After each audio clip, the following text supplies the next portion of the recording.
Olá, sou Karine Gama, meteorologista da Climatempo e trago para vocês a atualização da previsão climática para o mês de agosto em nome da Copla Cana.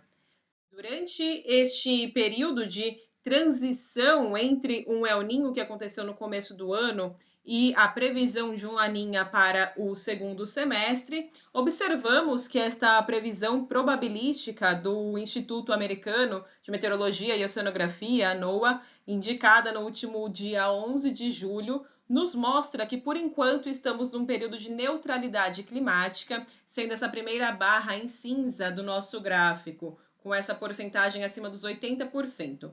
No entanto, a última atualização da previsão probabilística já nos indica que devemos esperar um laninha durante esse nosso segundo semestre até o primeiro trimestre de 2025. Espera-se então um retorno do laninha com uma maior intensidade no trimestre móvel outubro, novembro, dezembro, conforme observamos no nosso gráfico, com uma probabilidade de até 80%. No decorrer também dos próximos meses, e olhando agora outros modelos meteorológicos, o Pacífico Equatorial ele segue em resfriamento, então temos ainda essa tendência e esta condição de laninha prevista para esse segundo semestre e também no decorrer do primeiro trimestre de 2025. Uma das suas principais características, os seus principais efeitos, deve ser que ao longo do trimestre outubro, novembro e dezembro devemos ter o seu ápice, e neste período agora de neutralidade climática, a entrada de massas de ar mais frias devem acontecer nas porções mais ao sul do país, só que com o retorno do Laninha, é esperado que as porções do sudeste, do centro-oeste, devem ter um atraso no retorno da chuva.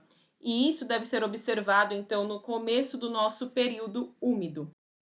Quando avançamos agora para a previsão probabilística de longo prazo, ainda falando sobre diversos modelos meteorológicos, para confirmar essa possibilidade de uma laninha de fraca intensidade que diversos modelos globais têm indicado, observamos que na previsão consolidada do IRI, do CPC, a média dos modelos dinâmicos identificada aqui no nosso gráfico mostra que tanto as médias desses modelos dinâmicos quanto dos estatísticos está fora do limiar de laninha, ou então ainda oscilando entre menos 0,5 e menos 1, mas nenhum modelo chega a ultrapassar essa condição de uma laninha forte, alguma laninha que realmente passasse ali do menos 1 grau. Então, estamos acompanhando o desenvolvimento dos modelos ao longo dos próximos meses, mas essa é a atualização mais recente, de acordo com o IRI, o CPC e também a NOAA.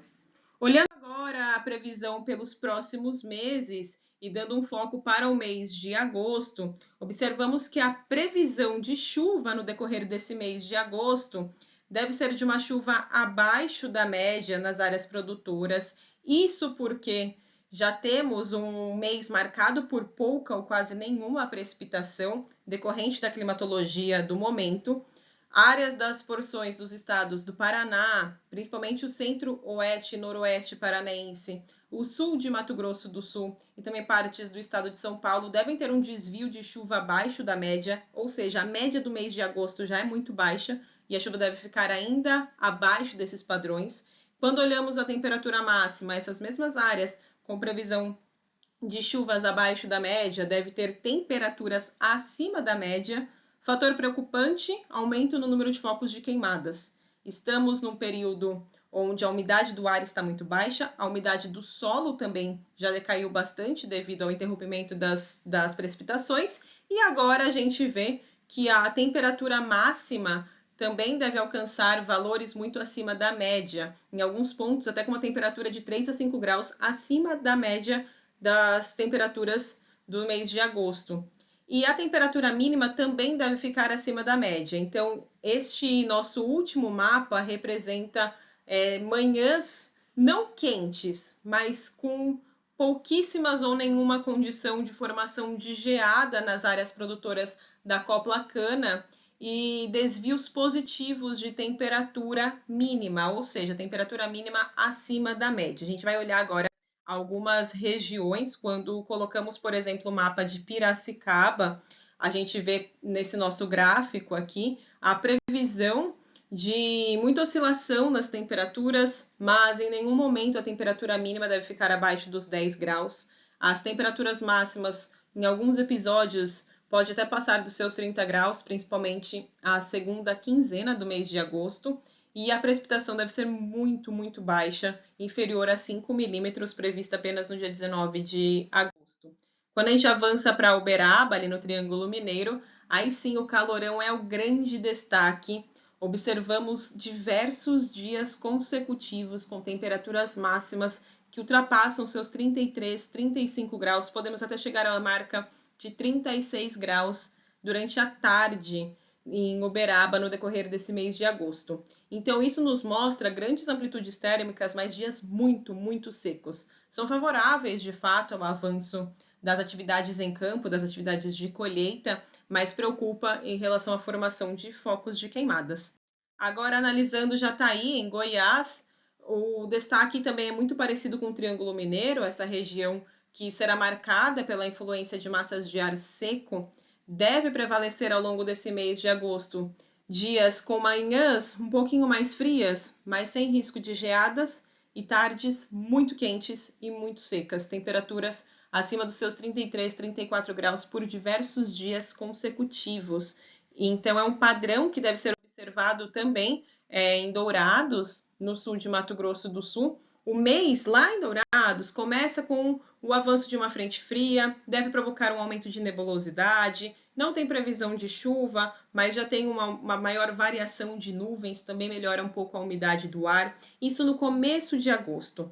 Só que durante o decorrer da segunda semana vai ter até o avanço de uma nova frente fria, que deve provocar chuvas entre o sul e o sudeste, mas provoca um certo aumento de nebulosidade também em pontos do estado de Mato Grosso do Sul. E aí teremos um episódio de frio, onde a gente vê a diminuição das temperaturas entre os dias 7 e 10 de agosto, só que depois a tendência é de subida. E aí a gente observa as tardes durante a segunda quinzena do mês de agosto devem ser cada vez mais quentes, com termômetros que podem alcançar os seus 37 e 38 graus durante o final deste mês. Então, esse padrão deve ser mantido, que já foi observado durante o mês de julho, com dias muito secos, muito quentes, e deve continuar durante o mês de agosto. Agora, em Bandeirantes, no Paraná, a gente não tem temperaturas máximas tão elevadas previstas. Há grandes oscilações nas temperaturas, a gente vê também um gráfico que sobe e desce no decorrer deste mês. E em relação às temperaturas mínimas, até tem alguns episódios de frio, mas por enquanto sem risco de geadas. As geadas são previstas durante esse mês de agosto para o estado do Paraná, mas devem ficar mais concentradas no Planalto Paranaense, especialmente nas áreas de divisa com Santa Catarina, e mesmo se acontecerem, serão episódios mais espaçados e mais fracos. Esse começo do mês de agosto até tem o avanço de uma massa de ar polar, que deve diminuir bem as temperaturas, mas para a região de Bandeirantes não é indicativo de geada durante esses primeiros dias e nem mesmo durante todo o mês de agosto. Bom, pessoal, é isso que eu tinha para trazer para vocês. Muito obrigada pela atenção e até mais!